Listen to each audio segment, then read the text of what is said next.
បាទសួស្តីខ្ញុំថ្ងៃនេះមានការរំភើបសប្បាយចិត្តយ៉ាងខ្លាំងបន្ទាប់ពីបញ្ចប់ថ្នាក់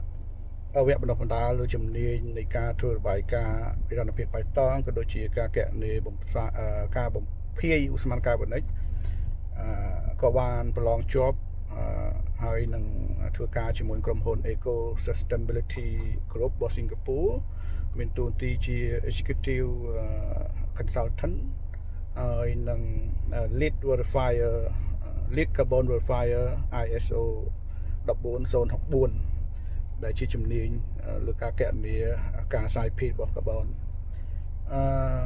នៅក្នុងសេវាក្រុមហ៊ុនរបស់យើងគឺយើងផ្ដល់ទៅលើការប្រឹក្សានៃធម្មជាតិបៃតងផ្ដល់សេវាទៅលើការធ្វើរបាយការណ៍នៃនិរន្តរភាពបៃតងហើយនឹងគម្រោង Carbon Credit ក៏ដូចជា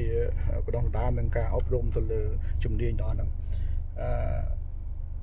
ខ្ញុំនឹងបង្កើតជាវីដេអូស៊េរីនិយាយអំពីអាកាសធាតុហើយហេតុអីបានជាSustainability Reporting បាទថារបាយការណ៍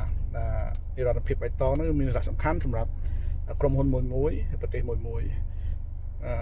ញ្ចឹងវីដេអូក្រោយខ្ញុំនឹងរៀបរាប់លម្អិតអំពី